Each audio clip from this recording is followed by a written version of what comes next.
धर्म में बुधवार का दिन गणेश भगवान को समर्पित किया गया है। ऐसी मान्यता है जो व्यक्ति इस दिन सच्चे मन से विघ्नहर्ता गणपति जी की उपासना और उपवास करता है, उसके जीवन के सभी कष्ट दूर हो जाते। इस व्रत के प्रभाव से व्यक्ति के जीवन में सुख शांति आती है। इस व्रत को 7 वार के जोड़े में करना फलदायी माना गया है। इतना ही नहीं, बुधवार व्रत करने से बुध ग्रह भी मजबूत होता है।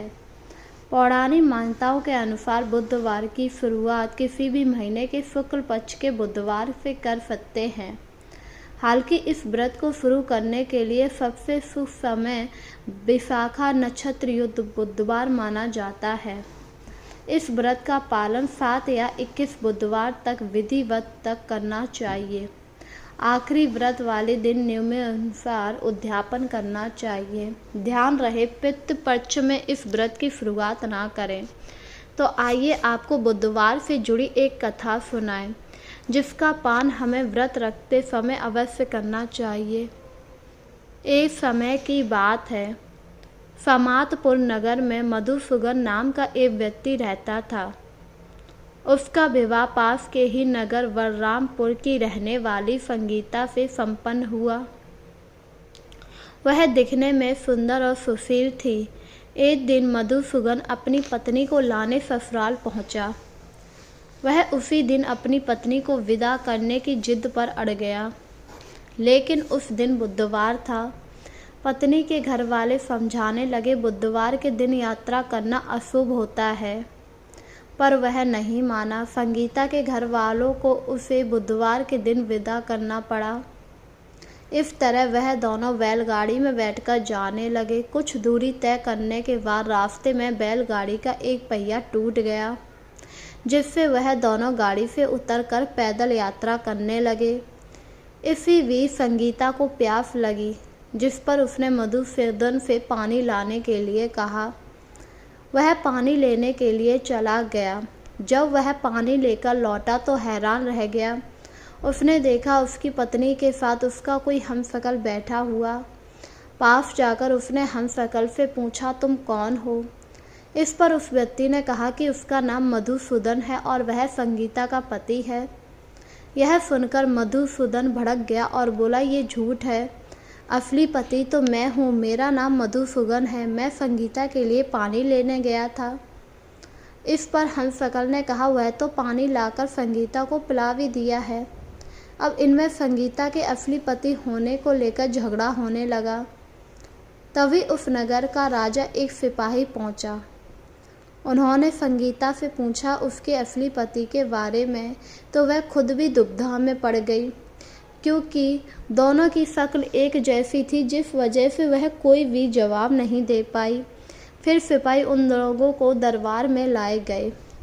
दरबार में आने के बाद राजा ने उन लोगों की सारी कहानी सुनी और उन्हें जेल में डालने का आदेश दिया। घबराया हुआ मधुसूदन इसके बाद बुद्ध देव को याद करने लगा और फिर क्षमा याचना करने लगा, जिसके बाद आकाशवाणी हुई, हे मधुसूदन, तुमने संगीता के घर वालों की बात नहीं मानी और बुधवार को यात्रा की। तुम्हारे इस अड़ियल बर्ताव से गणेश भगवान काफ़ी नाराज हुए हैं, इसीलिए उन्होंने ऐसी दुविधा पैदा की है। तब मधुसूदन ने नम्र आवाज़ में कहा, हे महाराज, मुझसे बहुत बड़ी गलती हो गई। मैं आज के बाद कभी भी बुधवार को यात्रा नहीं करूँगा और हमेशा बुधवार दिन व्रत रखूँगा। क्षमा मांगने पर गणेश जी का क्रोध शांत हो गया। भगवान ने फिर मधुसूदन को क्षमा कर दिया। राजा के दरबार में मौजूद उसका हमशक्ल भी अचानक गायब हो गया, जिससे राजा काफ़ी ज़्यादा हैरान हुआ। गणेश जी की कृपा से राजा ने फिर से मधुसूदन और संगीता को विदा कर दिया। राजमहल से जैसे ही वे आगे बढ़े तो रास्ते में बैलगाड़ी भी सही सलामत मिल गई, जिससे दोनों खुशी खुशी अपने नगर लौट आए। इसके बाद वह हर बुधवार का व्रत करने लगे और गणेश भगवान को बहुत ज़्यादा मानने लगे, जिससे उनका जीवन सरल और सुखमय हो गया और उनके कार्य में भी उन्नति हुई। इसी प्रकार एक दूसरे नगर में एक बुढ़िया रहती थी। बुढ़िया गणेश भगवान की बहुत बड़ी भक्त थी। वह प्रति बुधवार को मिट्टी के गणेश भगवान बनाकर उनकी पूजा किया करती थी। पर मिट्टी के गणेश भगवान होने की वजह से जब वह उनका जल अभिषेक करती तो वह पिघल जाया करते थे, जिससे बुढ़िया काफ़ी ज़्यादा परेशान होती। उसने देखा उसी नगर के सेठ के यहाँ मकान का काम चल रहा था।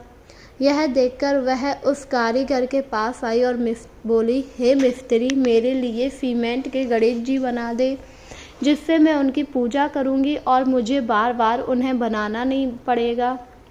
यह सुनकर मिस्त्री ने कहा, अभी माई आप जाइए, मुझे बहुत सारा काम है, शाम के समय मैं आपके गणेश जी बना दूंगा। पर बुढ़िया जिद पर अड़ गई और बोली, नहीं, उसे तो अभी बनवाने हैं। पर मिस्त्री ने उन्हें भगा दिया, जिस पर बुढ़िया ने कहा, ठीक है, तू मेरे गणेश जी नहीं बना रहा है तो कभी भी यह दीवार सीधी नहीं बना पाएगा। यह कहकर बुढ़िया वहाँ से चली आई। अब मिस्त्री दीवार बनाता तो वह टेढ़ी हो जाती। बेचारे को पूरा दिन हो गया पर वह सीधी दीवार नहीं बना पाया। शाम के समय जब सेठ वहाँ आया और उसने दीवार को टेढ़ा देखा तो मिस्त्री से कहा, हे मिस्त्री, मैंने तुझे पैसे इस टेढ़ी दीवार के लिए दिए हैं? जिस पर मिस्त्री ने हाथ जोड़ते हुए कहा, मुझे खुद समझ नहीं आ रहा, आखिर ये सीधी क्यों नहीं बन रही। मैं तो खुद परेशान हो गया हूँ, जब से वह बुढ़िया आई थी तभी से ये सब हो रहा है। यह सुनकर सेठ काफ़ी ज़्यादा हैरान हुआ और बोला, तुम किस बुढ़िया की बात कर रहे हो? इस पर मिस्त्री ने सेठ को सारी बात बताई, जिसे सुनकर सेठ को सारी बात समझ आ गई और वह बुढ़िया के घर आया, जहाँ पर बुढ़िया गणेश भगवान की पूजा कर रही थी। बुढ़िया ने जब सेठ को देखा तो कहा, आप यहाँ पर क्यों आए हैं? इस पर सेठ ने हाथ जोड़ते हुए कहा, हे बुढ़िया माँ, तुमने बोला मेरी दीवार टेढ़ी हो जाएगी, तो अब वह सीधी नहीं बन रही। अगर मेरी दीवार सीधी हो गई तो मैं तुम्हें सोने के गणेश जी बनवा कर दूंगा, बस मेरी दीवार को सीधा कर दो। यह सुनकर बुढ़िया काफ़ी ज़्यादा प्रसन्न हुई और उसने गणेश भगवान से कहा, हे गणेश भगवान, इन सेठ की दीवार सीधी हो जाए। यह कहते ही मिस्त्री ने जब दीवार बनाई तो वह सीधी हो गई। जब यह बात सेठ को पता लगी तो सेठ काफ़ी ज़्यादा प्रसन्न हुआ और उसने बुढ़िया माई को सोने के गणेश जी बनवा कर दिए, जिससे अब बुढ़िया माई काफ़ी ज़्यादा प्रसन्न थी और हर बुधवार को गणेश जी की पूजा किया करती थी। धीरे धीरे समय गुजर रहा था। जब यह बात उसके बहू बेटा को पता लगी तो उनके मन में लालच आ गया और उन्होंने गणेश भगवान को चुरा कर बेचने का सोचा, क्योंकि सोने की कीमत बहुत अधिक थी। एक दिन जब बुढ़िया सो रही थी तो उसके बड़े बेटे ने गणेश भगवान को चुरा लिया और सुनार के पास बेच दिया। अगली सुबह जब बुढ़िया उठी, गणेश जी को नहीं पाया तो वह काफ़ी ज़्यादा परेशान हो गई। उसने अपने घर वालों से पूछा पर उन्होंने कोई उत्तर नहीं दिया, जिससे बुढ़िया जोर जोर से रोने लगी, हे भगवान, मेरे गणेश जी कहाँ चले गए? मैं उनके बिना जीवित नहीं रह सकता हूँ, मुझे भी उठा लो। बुढ़िया पूरे नगर में अपने भगवान को ढूंढने लगी पर उसे कहीं भी गणेश भगवान नहीं मिले। वहीं दूसरी तरफ गणेश भगवान को जब यह सब पता लगा तो वह काफ़ी ज़्यादा क्रोधित हो उठे। स्वप्न में उन्होंने सुनार से कहा, हे सुनार, जिन्होंने तुझे मुझे बेचा है वह इसके अधिकारी नहीं है, मुझे मेरे मालिक के पास पहुंचा दे, वरना मैं तेरा सारा धन नष्ट कर दूंगा। गणेश भगवान की ऐसी बात सुनकर सुनार काफ़ी ज़्यादा घबरा गया और दौड़ा दौड़ा उन्हीं लड़कों के पास आया। वह बेटे अपनी माँ को समझाने में लगे हुए थे। जब बुढ़िया ने सुनार के हाथ में अपने गणेश जी को देखा तो कहा, ये गणेश जी तुम्हारे पास कहाँ से आए? जिस पर सुनार ने उन्हें सारी बात बताई। यह सुनकर बुढ़िया को अपने बेटे पर काफ़ी ज़्यादा क्रोध आया और उसने कहा, तेरी इतनी हिम्मत, तूने मेरे गणेश भगवान को बेच दिया। तुझे पता भी है जब तू पैदा नहीं हुआ था तब से मैं इनकी पूजा कर रही हूँ और तूने इन्हें ही बेच दिया, निकल जाओ मेरे घर से। यह सुनकर उसके बेटा बहू काफ़ी ज़्यादा दुखी हुए और चरणों में गिरकर माफ़ी मांगने लगे। मुझे माफ़ कर दो, मुझसे बहुत बड़ी भूल हो गई माँ, आज के बाद मैं ऐसा कभी भी नहीं करूँगा। माफ़ी मांगने के बाद बुढ़िया ने उन्हें माफ़ कर दिया। वहीं सुनार वहाँ से चला गया और अब बुढ़िया काफ़ी ज़्यादा खुश थी और हर बुधवार को पूजा किया करती। वहीं जब उसके बेटा बहू ने ये सब देखा तो उन्होंने कहा, हमें भी गणेश भगवान की पूजा करनी चाहिए, क्योंकि हमारी माँ गणेश भगवान की बहुत बड़ी भक्त है, जिस वजह से हम लोग सुखी जीवन जी रहे हैं और गणेश भगवान हमारे सारे दुखों को भी दूर कर देते हैं। जिस पर उसकी पत्नी ने कहा, हाँ आप बिल्कुल ठीक कह रहे हैं स्वामी। हमारे ऊपर जो भी विपत्ति आई है गणेश भगवान सारी दूर कर देते हैं। हमसे ही बहुत बड़ा पाप हो गया था और उसका प्रायश्चित यही है कि अब हमें भी बुधवार का व्रत रख के गणेश भगवान की पूजा करनी चाहिए और उनकी कथा का पान करना चाहिए। इसके बाद वह लोग भी बुधवार का व्रत रखा करते थे। इस प्रकार जो भी बुधवार वाले दिन व्रत रखकर गणेश भगवान का पूजन व कथा का पान करता है, गणेश भगवान उसकी सारी परेशानियों को हल लेते हैं। इस दिन आप बुध देव की भी पूजा कर सकते हैं, जिससे आपकी कुंडली में बुध मजबूत होगा। बुध को बुद्धि का देवता माना गया है। अगर आपकी कुंडली में बुध कमज़ोर हो जाता है तो आपको कई सारी परेशानियां घेर लेती हैं।